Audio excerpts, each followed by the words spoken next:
Today I want to talk a little bit about LGDs, which stands for Livestock Guardian Dogs, for those of you who don't know.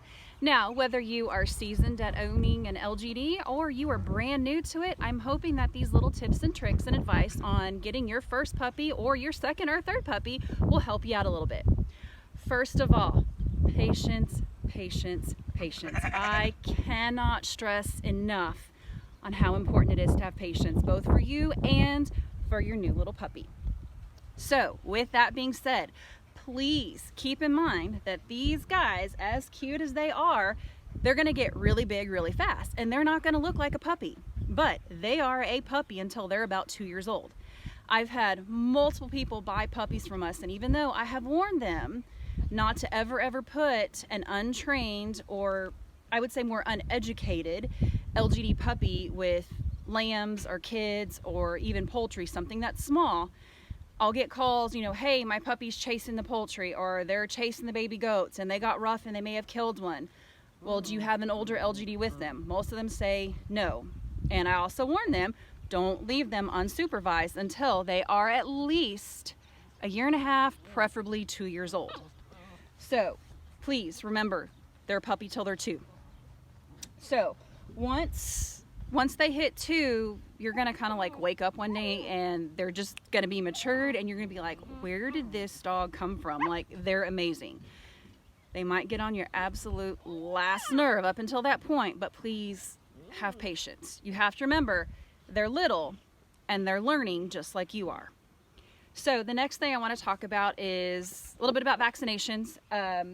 We do take all of our puppies to the vet for their vaccinations. I know if I go through my vet, for one, they're going to get a full health check so that I know they're healthy. 2, I know the vaccinations were properly handled. It makes me worried and scared that if I go buy it from a feed store or something like that, I don't know that the vaccinations were properly handled. So I recommend going through your vet. Plus, it also gets you a good relationship with your vet. Second thing I want to talk about here is, because there is a chance that they will be going to the vet, grab your puppy. Stick your hands in their mouth there.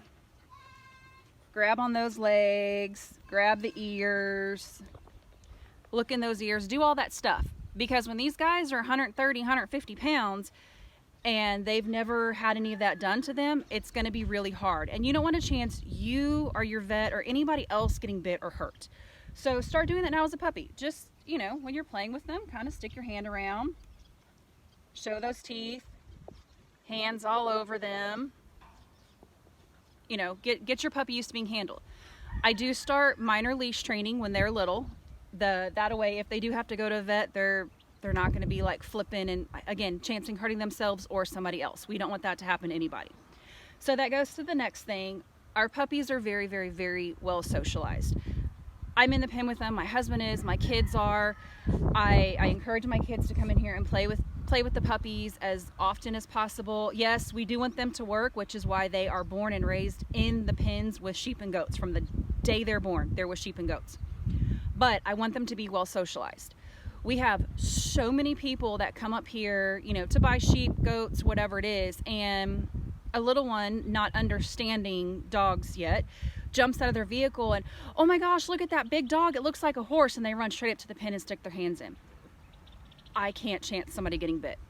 So with that being said, our puppies are very, very well socialized. I can't chance an aggressive dog around here. Now, if you do want one that is going to be a little bit more standoffish, possibly more aggressive, then we're definitely not the breeder to go to, but we are more than happy to help you, guide you in the right direction to help find somebody. I want our puppies to get into the hands of somebody who understands and is going to appreciate the breeds. So again, lots of patience with these guys, lots of patience. Get a good relationship with your vet, socialize them, hands all over them. Don't leave them unsupervised until they're about 2 years old. Unless you do have an older LGD, that's a little bit of a different story. For example, we have an Anatolian female. Her name is Sasha. She is absolutely amazing. I let her do most of our puppy training, besides like the leash training and fence training and stuff that I do. And what she'll do is, say, for example, I have a lamb or a goat kidding, lambing out. She goes and she lays about 10 10 to 12 foot away from them, and she'll lay there and watch the laboring process. Now, if the puppy tries to go up and mess with them, she'll kind of jump on them, growl at them, get them to back off a little bit, basically telling them, hey, give them their space, let them do their thing here. They lay them out, they kid out. She allows the mama to get the baby cleaned off, and she will not move in to clean the area up till that mom has moved the baby totally out of the area. She's also training the puppies how to do this at the exact same time. Same thing goes for when we do have kids and lambs and the poultry. If she sees the puppies roughhousing them or trying to chase them, she'll jump on them right away. We try to do the same thing because we want to get them imprinted that you don't chase, you don't, you're guarding them, you're working. So these are all little things that we do. The best thing is if you have an older LGD to do the training, that is the absolute best, but we understand that's not possible for everybody. So we do encourage supervised visits. If you don't have any young or very small animals, I mean, you can definitely turn them out, and you still have to watch them, especially when they're 6-7 months old. They're big guys, and they can definitely overpower a goat or a sheep, and definitely poultry and small animals. So just supervise them and get on them right away. You've got about a 5-second window to discipline a dog for them to realize what they're being disciplined for. Any longer than that, they're just like, what are you doing to me? Like they don't get the concept that they did something wrong. So remember, a 5-second window. Another good tip or trick, if you have one that does like to chase, when you go to the pens and you're doing your supervised visitations with the poultry, small goats, whatever, get an empty soda bottle or something like that and fill it with rocks or rice or beans, something like that. Anytime they start chasing or doing something they're not supposed to, take that bottle, shake it, and throw it in the opposite direction. You're redirecting their attention to something else. When they do something good, positive praise. Lots and lots and lots of positive praise. I cannot stress that enough. Next thing is fencing. Please make sure you have very good fencing for these guys. I do try to do boundary training with them. I want them to be very respectful of fence lines and not to try to dig or climb over, but it does happen. So especially if you live close to an area where there's a very busy road, get them trained on your boundary lines as soon as possible. If you have to use a shock collar, it's not my favorite thing, but if it's going to keep your dog alive, by all means use that shock collar. And also with fences, electric fences are great, but I definitely don't recommend that being your only fencing. It's really easy, especially if there is something that they feel is threatening their herd. They're going to go right through that electric fence.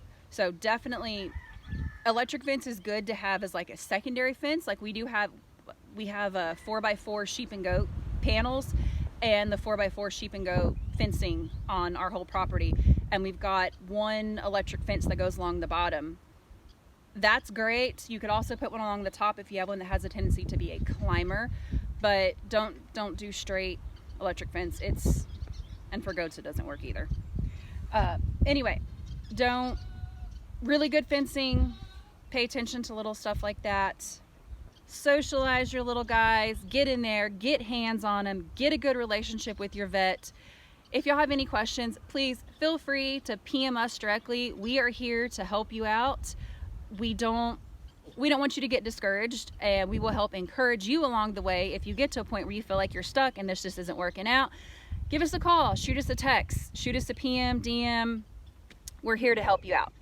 So with that, y'all have a blessed day, and like I said, hit us up with any questions you might have.